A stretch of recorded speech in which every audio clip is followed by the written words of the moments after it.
Bonsoir messieurs, bonsoir mesdames, bonsoir David. Bonsoir Dominique, ça va bien?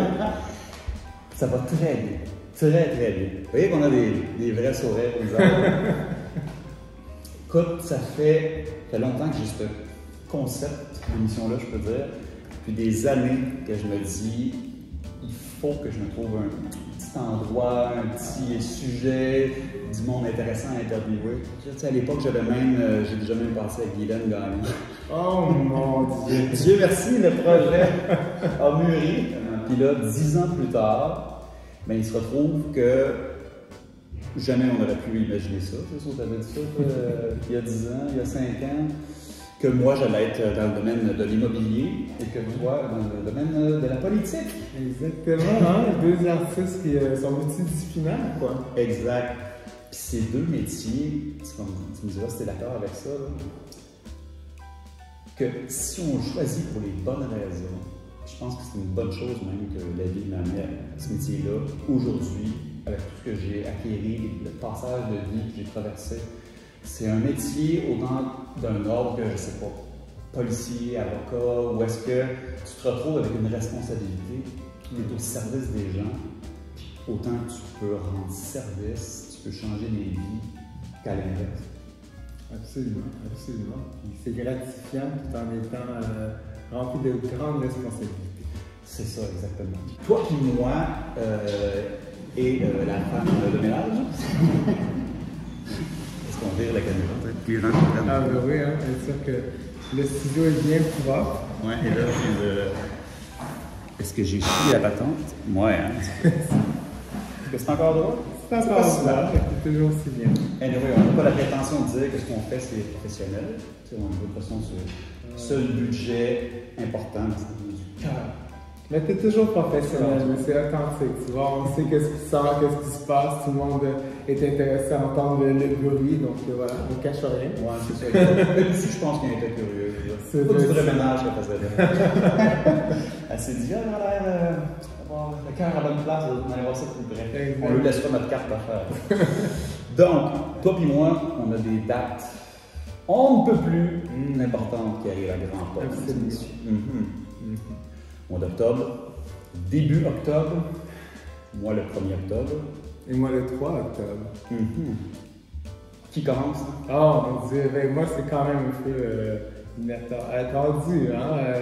Le 3 octobre c'est l'échange politique, donc c'est le jour de l'élection, Dominique, donc le moment où on va voir que tout le monde, on espère que tous ceux qui ont le droit de vote se rendent aux urnes et je vais savoir mon destin le 3 octobre. Ouais, je vais avoir des bonnes pensées pour toi parce que, comme on le disait, c'est le type de métier où est-ce que tu peux faire basculer des vies dans le bon comme dans le mauvais sens. Puis c'est important. Puis là, les gens, vous avez le pouvoir là, de choisir là, qui va avoir cette responsabilité-là. Puis trop souvent par le passé, là, autant dans l'immobilier, autant dans la politique, les gens ont été déçus là, des belles grandes paroles. Là, puis, des promesses en plus finir. Un peu trop. Je pense qu'on est à une nouvelle ère, et c'est pas pour rien que tout le monde s'est ramassé, je pense, dans des milieux comme ça. Absolument, puis justement, le thème de Québec solidaire, c'est ça, c'est changer d'air. Mais toi, tu vas ouvrir le mois avec une nouvelle ère aussi de ton côté. Ouais.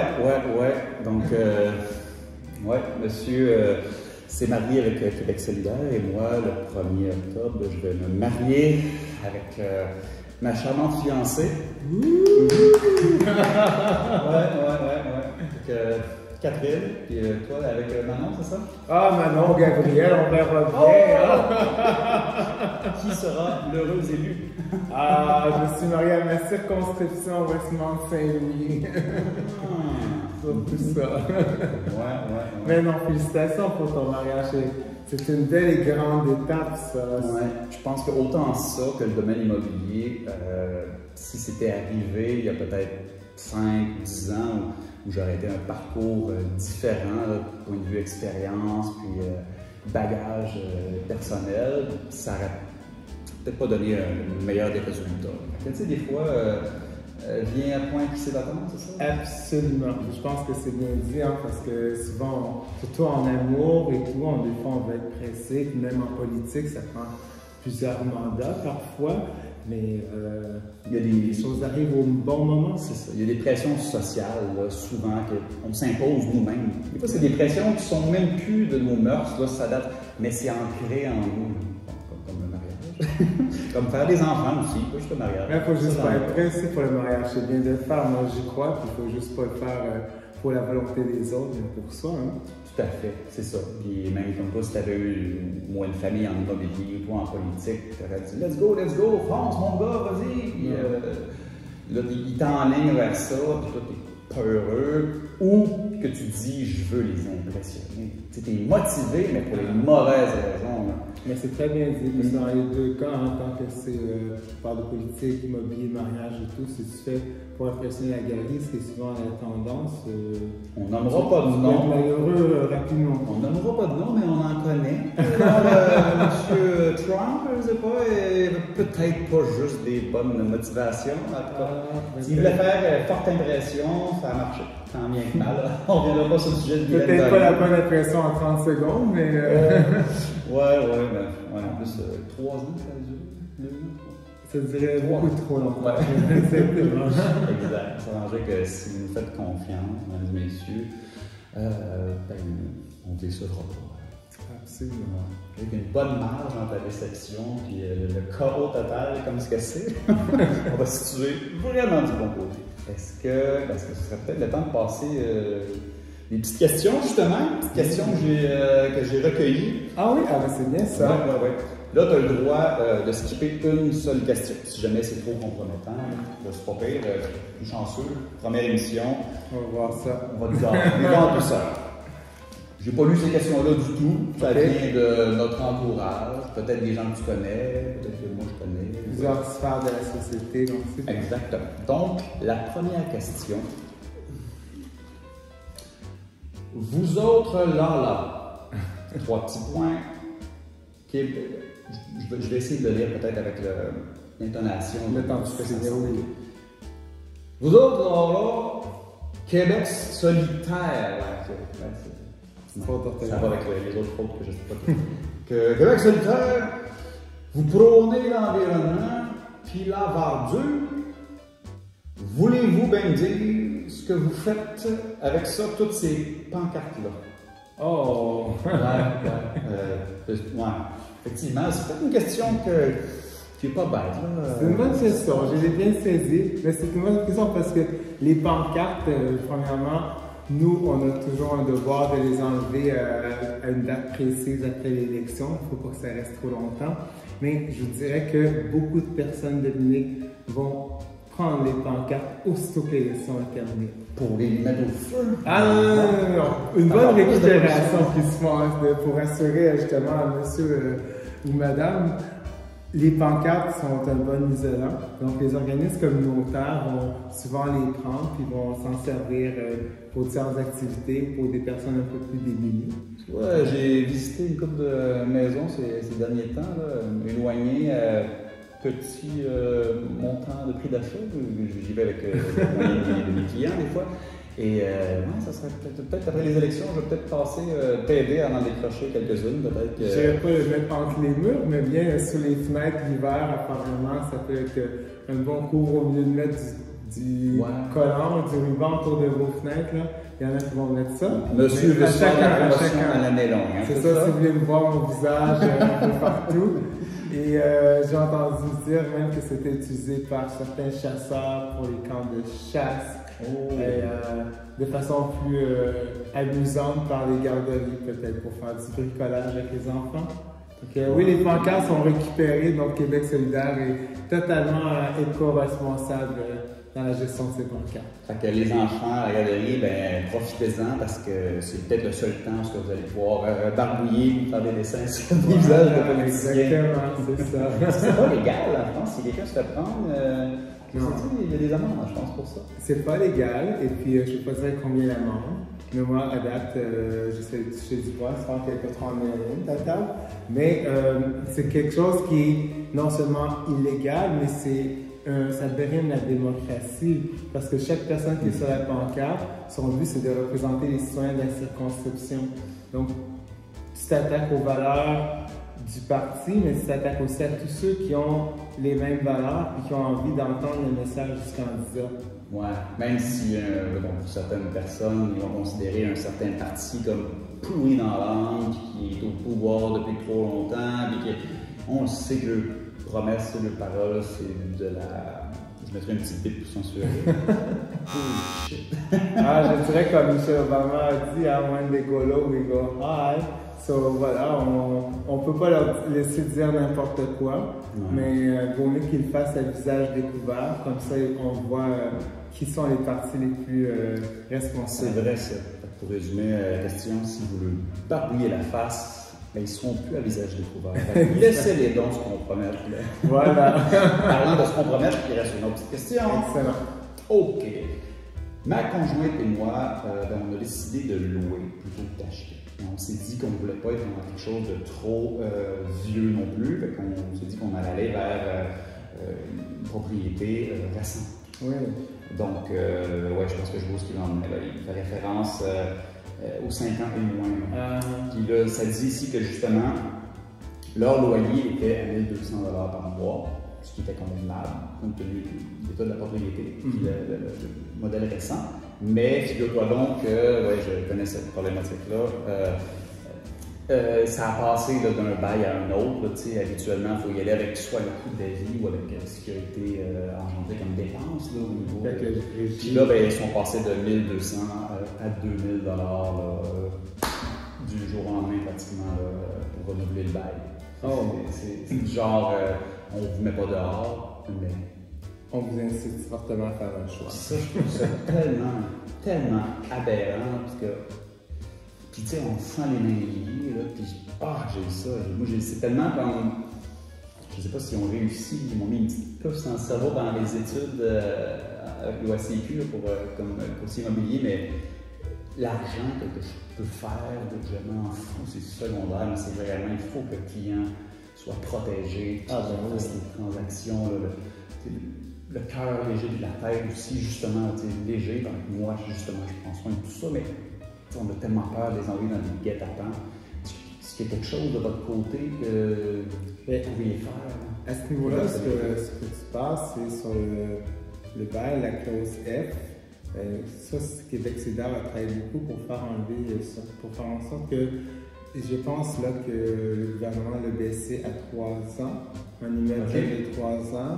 Donc ce serait plus 5 ans comme... Il faudrait que je vérifie pour être certain, mais peu importe, Québec solidaire lutte pour ça, pour que ce soit possible d'être enlevé. Puis enlevé complètement, là. Si on est passé de 5 à 3, on vérifiera pour être sûr. On vérifie pour être certain exactement. Mais si on pouvait passer effectivement de 3 à 0. Mais oui, puis c'est surtout de voir... il faut garder une possibilité toujours pour les propriétaires d'être quand même rentables dans les premières années. Mais lorsque vous avez des locataires qui ont des budgets fixes, c'est impossible pour eux de pouvoir de se retourner d'une année à l'autre avec un loyer qui double. C'est même irresponsable et même dommageable pour le propriétaire.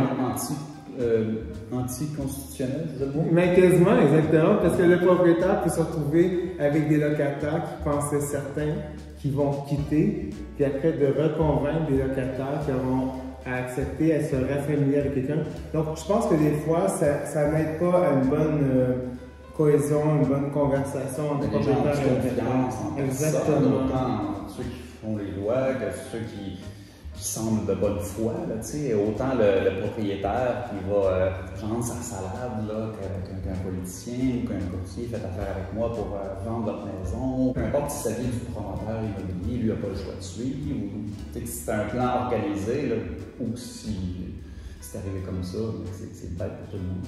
Mais je pense comme si c'est bête pour tout le monde. Puis j'ose espérer que la majorité des propriétaires sont capables aussi de bien contrôler les prochaines hausses, qui fait en sorte que les locataires se sentent en sécurité. Puis le propriétaire peut passer à autre chose. Puis des situations comme ça fait en sorte que si ces locataires-là ne sont pas satisfaits, on vient engorger la crise du logement parce que c'est des gens qui auraient trouvé et qui doivent maintenant encore chercher parmi un bassin de personnes qui cherchent déjà très fort Alors, je pense que c'est pour ça qu'avec Québec solidaire aussi, on veut avoir un contrôle sur les baux. Donc, d'être sûr que lorsque je vais prendre un appartement, je vais savoir combien est-ce qu'il a été payé dans la dernière année, puis dans les années adverses, pour savoir que je suis dans une bonne situation de confiance avec le propriétaire. Ça serait accessible, il y aurait moyen là, pour oui, parce qu'aujourd'hui, si jamais tu remarques que ton propriétaire t'a fait une hausse trop grande, tu peux aller, déraisonnable, merci, tu peux aller contester au tribunal. Ouais, mais ça c'est parce que tu le sais, tu es déjà en place, et là il t'arrive avec quelque chose et que ça date de plus que 5 ou 3 ans. Là. Dieu merci. Là, tu le sais, puis tu te dis, wow, c'est soit le jour de la vie, soit il faut que tu aies fait vraiment quelque chose de majeur, là, pour que ça dépasse un peu, mais que ça reste raisonnable. Mais s'il vient d'arriver, il ne peut pas le savoir. Non, exactement. Mais pour moi, je peux le savoir de mon côté en tant que professionnel, puis autant que c'est possible, quand j'ai quelqu'un qui m'approche pour avoir des informations, mais oui, je sors tout ce que j'ai dans toutes les. Je vais faire des recherches, là, mais ça pouvait effectivement être accessible. Puis toi, c'est ton domaine, hein? Tu es habitué, il y a souvent des personnes qui ont une mère monoparentale, des personnes immigrantes, des étudiants qui ont tellement de tracas dans leur vie de tous les jours, qui ne vont pas penser, sont vulnérables, exactement. Donc, il faut leur donner le plus d'outils possibles pour être capable de vérifier s'ils s'engagent dans une relation avec le propriétaire qui soit comme en sécurité et de confiance. Mais c'est ça, parce que là on dit un bail d'1 an, mais c'est parce que c'est beaucoup plus qu'un an qui est envisagé, qui est organisé. Tu ne dis pas que tu déménages pour 1 an. Là, si tu es sûr que ta hausse, que quand tu entres dans le loyer, elle est raisonnable par rapport à ce que c'était, mais tu es confortable parce que tu sais que les 2-3 prochaines années, tu es dans une confiance, un propriétaire va faire une hausse raisonnable. Et si il fait une hausse qui est trop excessive, tu sais qu'est-ce que c'était avant, mais en même temps, tu es capable de négocier de parole à parole claire, de chiffre à chiffre clair avec le propriétaire. Parce que des fois, une négociation peut être très bien faite aussi. Je pense que c'est avantageux pour le propriétaire qui veut garder des locataires qui sont assurés de payer le loyer. Parce que le propriétaire ne veut pas non plus des locataires qui s'en vont ou qui négligent leur appartement. Fait que ce lien de confiance-là fait que les deux personnes sont dans une relation d'affaires sécuritaire. Ça me fait penser, tu à quoi je trouve ça aberrant, c'est une autre affaire qui me gruge par en dedans. Là, récemment, bon, je me suis occupé de la vente d'un triplex. Puis ce qui m'a amené, bon, le fil en aiguille, à un petit peu plus dans le domaine des propriétés à revenus. Puis, que j'en ai appris beaucoup plus sur le sujet, mais particulièrement ce qui a été l'épine dans le pied, je te dirais, de notre vente qui s'est au final très bien déroulée. Ça a été assez corsé, mais bon, je vais en parler dans une autre vidéo. Mais bon, ce qui a été complexe, c'est triste à dire, c'est au niveau justement là, de ce que les banques bloquaient un peu. On avait des bons acheteurs potentiels, investisseurs qui avaient une bonne solvabilité, qui avaient les reins quand même solides, là, qui n'étaient pas à leur premier édifice. Sauf que, bon, celui qu'on vendait, il y avait un prix certes, mais versus le prix des loyers, là, qui est calculé comme étant revenu. Ce qui fait en sorte que s'il y a une marge entre les deux un peu trop grande, mais les banques n'osent pas se mouiller, on disait ben là, c'est pas rentable pour nous autres. Là, fait que le propriétaire qui se dit au fil du temps, bon ben moi regarde, j'ai des bons locataires, ils sont fiables, ils ils font attention, ils payent à temps, peu importe, mais moi je veux pas les hausser, là, tu sais, je veux comme ou un peu, là, mais pour être raisonnable, je veux pas les couper l'herbe sous le pied. Puis ben, le message que ça envoie en fait, c'est que ben soyez pas trop gentils parce que le jour où vous voudrez vendre, vous allez être pris parce qu'on va calculer les ratios puis on va dire désolé, on ne peut pas vendre à ce prix-là, dropper. Vous auriez dû monter le prix des loyers. Fait que versus d'autres immeubles que j'ai vus dans le même secteur qui étaient vraiment soit en piètre état ou qui étaient loin d'équivaloir celui-là. Mais dont les loyers étaient plus élevés. Fait que non seulement c'est un propriétaire qui se foutait de ses locataires, parce qu'il s'en occupait pas du tout, mais il le chargeait la totale. Et lui, en bout de ligne, il vend ça à un week-end ou deux, merci, bonsoir, puis tout va bien au prix qu'il veut, les banques ne s'ostinent même pas. Puis au-delà de nous autres, le propriétaire qui a pris soin de regarder les petits prix pas trop élevés, puis prendre soin de ses locataires, puis là, c'est impossible. C'est pas évident, hein? C'est ça, puis c'est le message qui s'envoie, c'est dommage, les prochains vont dire, ben c'est pas payant d'être gentil.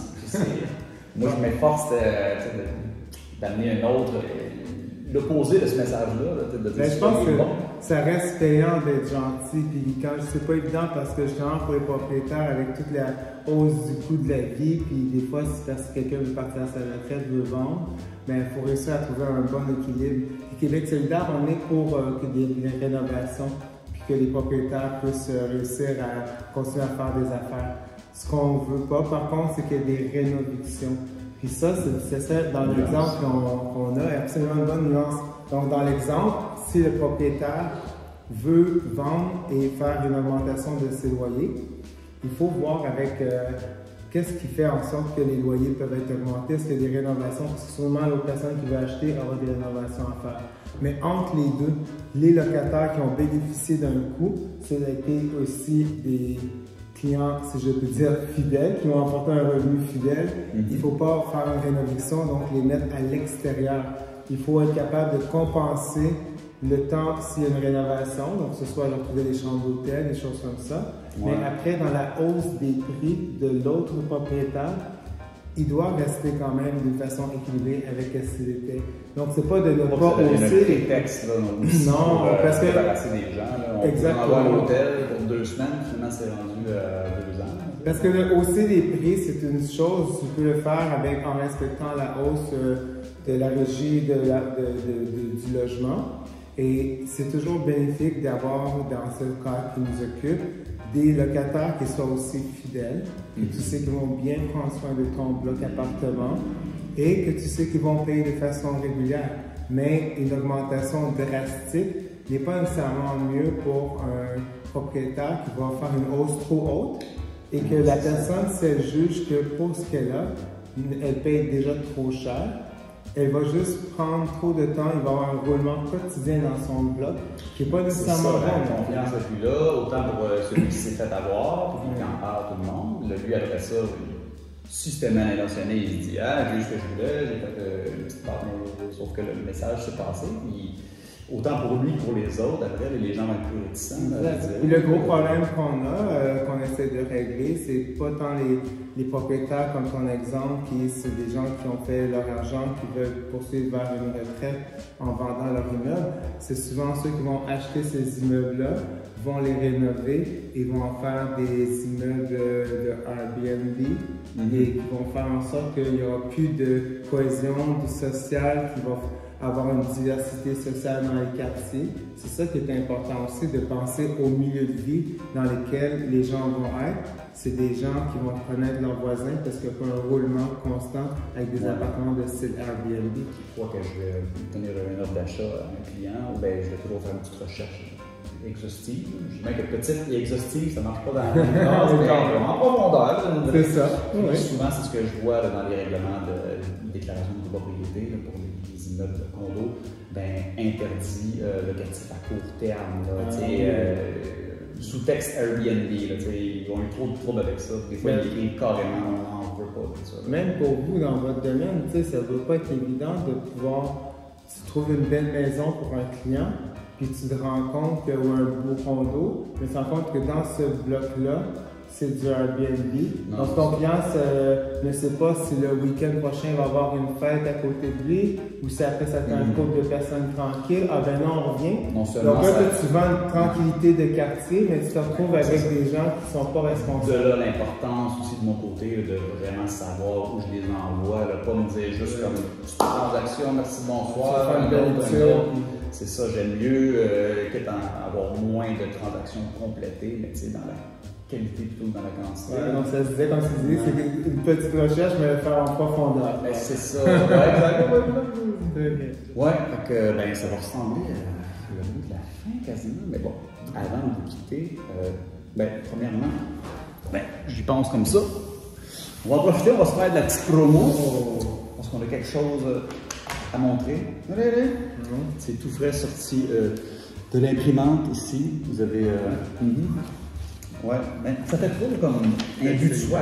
Moi, je vais faire la promo, toi, tu m'en Ah, ok, comme ça, parfait. Votez. Acheter. Ouais. Vraiment. Mais le lien est très bon parce que quand tu achètes, quand tu as affaire avec quelqu'un qui va trouver ta maison, c'est une relation de confiance sur ton mode de vie. Et c'est la même chose pour la politique. Disait quelqu'un, moi, ce que je souhaite dans ma situation, j'irai vers ton programme parce que donc la question qu'il va faire se faire avec Dominique Hardy, ben il va te dire, moi là, si tu veux me faire un petit programme, c'est ça que j'aimerais. Puis c'est tellement des liens de confiance qui sont privilégiés, qui sont importants là. Oui, puis qui vont être durables à long terme. Là. C'est pas quelque chose qui paraît bien au départ, mais qui part en fumée aussitôt après.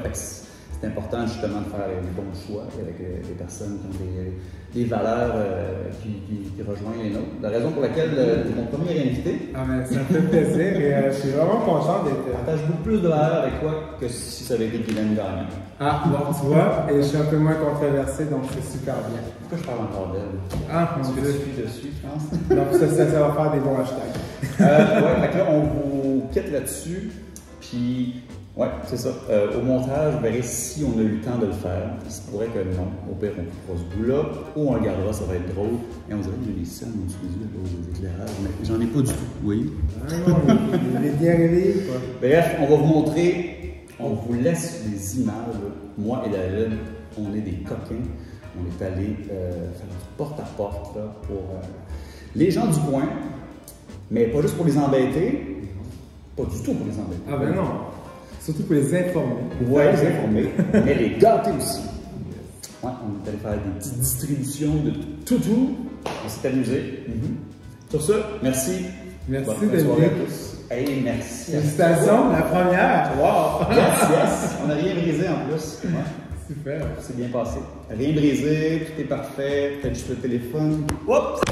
Ah! Ça va aller trop vite.